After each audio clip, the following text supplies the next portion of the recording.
میں نے آپ کے سامنے گفتگو کی تھی کہ لوگ کہتے ہیں تم ایک دوسرے کا ختم کیوں دلاتے ہو، لوگ کہتے ہیں تم ختم پاک کی محفل میں شریک کیوں ہوتے ہو۔ جو بندہ دنیا سے چلا جاتا ہے اس کا نامہ اعمال بند ہو جاتا ہے، تو پھر تم کیوں کسی کے روح کو ایصال ثواب کرتے ہو؟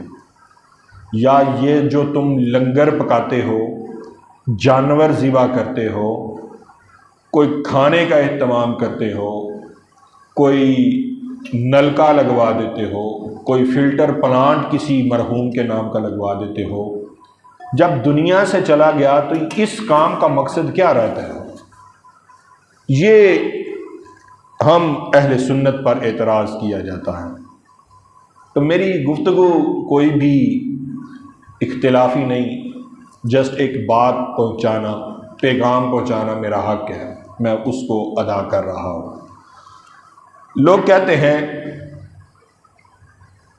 کہ یہ جو کھانا ہے جو تم نے رکھا ہے، گل کوئی اب یہ کلپ سوشل میڈیا پر جائے گا، لوگ کہیں گے کہ گل مولوی دی کھانے دی کہ گل کھانے دی نہیں، اسی تے کردے ہی کوئی نہیں، سانوں کھانے دے تانے دیتے جاندے نے کہ بھائی جدو کسی چیز تے تسی غیر اللہ دا نام لے لیا ہے تے وہ کھانا حرام ہو گیا، یعنی لنگر سی تو ہاں کہ 11ویں دا لنگر ہے، وہ لنگر ہن حرام ہو گیا۔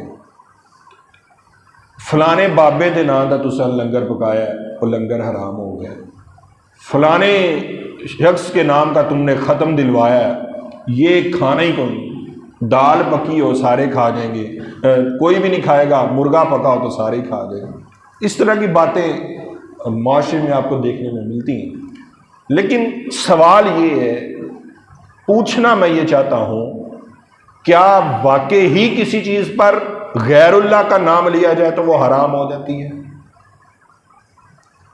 تو غیر اللہ اور غیر اللہ ان میں فرق ہے۔ اللہ اللہ ہے، جو اللہ نہیں وہ غیر اللہ ہے، جو اللہ نہیں وہ غیر اللہ ہے، اللہ کے سوا ہر شے غیر اللہ ہے۔ تو کہتے ہیں کہ جب کسی بھی چیز پر اللہ کے علاوہ کسی چیز کا نام لیا جائے تو وہ حرام ہو جاتی ہے۔ مثلا تم کھانا سامنے رکھ کے کہتے ہو یہ فلانے کے نام کی نیاز ہے، یہ فلانے کے نام کی نیاز ہے، تو جب تم نے کسی کے نام کی نیاز تم نے بنا دی تو وہ حرام ہو گئی، اس لیے ہم نہیں کھاتے۔ تو جب ان سے پوچھا جائے کہ آپ کے پاس اس چیز کی دلیل کیا ہے، تو وہ سورۃ بقرہ کی آیت مبارکہ ہمارے سامنے رکھتے ہیں۔ وہ کہتے ہیں کہ قرآن کہتا ہے کہ انما حرم علیکم المیتۃ والدم ولحم الخنزیر، کہ اللہ فرماتا ہے کہ ہم نے تمہارے اوپر مردار یعنی مردہ میت اور خون اور سور کا گوشت ہم نے تمہارے اوپر حرام کیا ہے۔ کون کون سی چیز حرام کی ہے؟ مردار، ایک خون، اور تیسرا سور کا گوشت حرام کیا ہے، اور چوتھی وہ چیز حرام کی ہے کہ وما اہل بہ لغیر اللہ، کہ جس پر اللہ کے علاوہ کسی اور چیز کو پکارا جائے وہ چیز حرام ہے۔ وہ یہ کہتے ہیں کہ قرآن کہتا ہے کہ 4 چیزیں حرام ہیں: مردہ، خون، سور کا گوشت، اور وہ چیز جس پر اللہ کے علاوہ کسی اور چیز کا نام لیا جائے وہ حرام ہے۔ ہم کہتے ہیں بھائی یہ آیت مبارکہ ٹھیک ہے، لیکن اس سے مراد وہ نہیں جو تم لیتے ہو، اس سے مراد وہ نہیں جو تم اپنی سوچ سے لیتے ہو، کہ میری سوچ کہتی ہے کہ مردہ بھی حرام ہے، خون بھی حرام ہے، سور کا گوشت بھی حرام ہے، اور ہر وہ چیز جس پر اللہ کا نام، اللہ کے نام کے علاوہ کسی شے کا نام لیا جائے وہ حرام۔ اس سے مراد وہ نہیں جو تم لیتے ہو۔ تم تو پھر ہر چیز کو ایک ہی کھاتے میں ڈال دو۔ اگر آپ سے مراد معنی لیا جائے، جو معنی آپ مراد لیتے ہیں کہ مردہ حرام ہے، تو حدیث مبارکہ بھی ہے کہ 2 خون بھی تم پر حلال ہیں اور 2 مردے بھی تم پر حلال ہیں۔ قرآن کہتا ہے کہ حرام ہے مردہ اور خون، لیکن حدیث مبارکہ ایک ایسی بھی ملتی ہے جس حدیث مبارکہ کے تحت 2 مردے بھی حلال ہیں اور 2 خون بھی حلال ہیں۔ آپ پوچھیں گے مردہ کون سا حلال ہے؟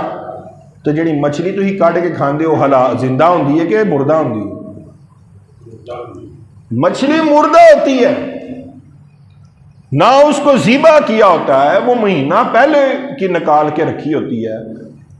آپ ادھر تازہ مچھلی کھانے کے عادی ہیں، لیکن کچھ فروزن آئٹمز بھی ہوتی ہیں جو کئی سال پڑی رہتی ہیں، وہ بھی حلال۔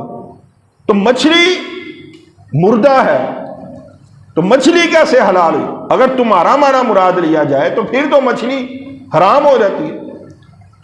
تو حدیث مبارکہ ہے کہ مردہ 2 مردے حلال، ایک مچھلی حلال ہے اور ایک ٹڈی مردہ حلال ہے۔ تو دوسرا خون کون سے حلال ہے؟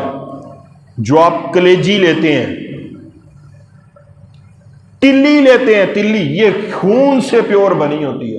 اگر تمہارے سے معنی سے مراد لیا جائے تو یہ بھی پھر خون ہے، کلیجی بھی خون ہے اور تلی بھی خون ہے، جس کو انگلش میں لیور اینڈ سپلین بولا جاتا ہے، یہ دونوں حلال ہیں۔ تو بھائی معنی وہ نہیں جو آپ مراد لیتے ہو، معنی وہ مراد ہے جو پڑھے لکھے لوگ لیتے ہیں، عقل مند لوگ لیتے ہیں، اپنی بیوقوف عقل سے سمجھنی ہے۔ اس مردے سے مراد وہ ہے جو عام قبروں میں مردے چلے جاتے ہیں یا جس کے اوپر تکبیر نہ پھر جائے، وہ دوسری طرف بات چلی جائے، آپ اس کو سمجھیں۔ تو یہاں پہ تو 2 مردے بھی حلال اور 2 وہ بھی خون بھی حلال ہے۔ اور تیسری چوتھی چیز کون سی ہے؟ جس پر اللہ کے علاوہ کسی اور چیز کا نام پکارا جائے وہ حرام ہے۔ اب میں پوچھتا ہوں، اللہ کے علاوہ کسی اور چیز کا نام پکارنا حرام ہے، تو قرآن پاک کی جو پہلی سورت ہے وہ کون سی ہے؟ سورہ بقرہ، فاتحہ کے بعد۔ پھر دوسری سورت وہ بھی غیر اللہ کے نام پر بھی ہے، دوسری سورت کون سی ہے؟ آل عمران۔ تو آپ اس معنی سے جو معنی مراد لیتے ہیں کسی چیز پر اللہ کے علاوہ اگر اور چیز کا نام پکارا جائے وہ حرام ہو جاتی ہے۔ تو سورت کا نام اللہ تو نہیں رکھا، سورت کا نام آل عمران رکھا ہے، تو مرد کا نام رکھا ہے وہ غیر اللہ ہے، تو وہ سورت تو پھر حرام کے کھاتے میں آگے اللہ معاف کرے۔ پھر سورہ یوسف ہے، سورت ابراہیم ہے، سورت محمد ہے، سورت طارق ہے، یعنی بے شمار صورتیں ایسی ہیں جو غیر اللہ کے نام پر ہیں۔ جب وہ غیر اللہ کے نام پر حلال ہیں تو ہم بھی کوئی چیز کھائیں تو وہ حلال ہوتی ہے۔